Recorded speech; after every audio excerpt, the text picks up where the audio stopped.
Vedanta does not begin with theory, it begins with stories.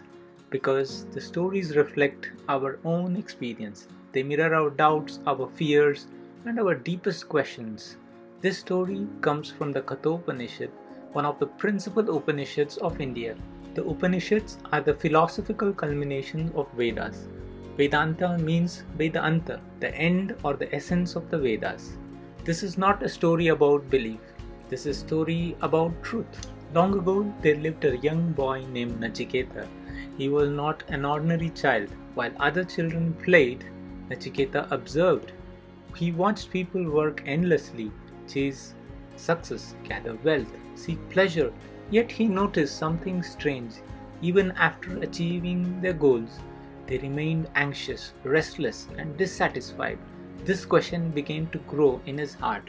Why are people unhappy even when they have everything? At night, Nachiketa would sit quietly and think. He wondered, what is life truly about? Why do we suffer? Why are we afraid to lose? Is there something beyond birth and death? Most people never ask these questions, but Nachiketa could not ignore them. Through a series of events, Nachiketa was led to the presence of Yama, the Lord of Death. Not as something terrifying, but as truth itself. Yama was calm, silent, powerful. He saw the sincerity in the young boy's eyes. Impressed by his courage, Yama offered him 3 wishes. For his first wish, Nachiketa asked for harmony with his family.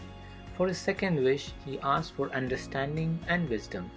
Both wishes were granted. Then came the third.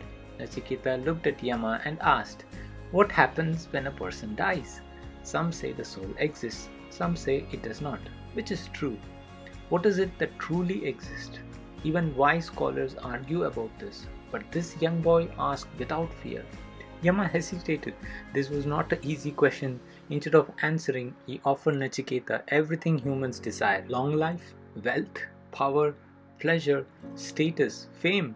He said, "Take these. Enjoy life. Do not ask these difficult questions. Live comfortably." Nachiketa paused. Then he replied calmly, "These things are temporary. They wear out the senses. Even the longest life ends. Palaces crumbs. Fame fades. Pleasure disappears. I do not want what fades. I want to know what is real." Yama looked at him with admiration. Here was a soul ready for the truth, not distracted by comfort, not afraid of uncertainty. This moment marked the beginning of Vedanta.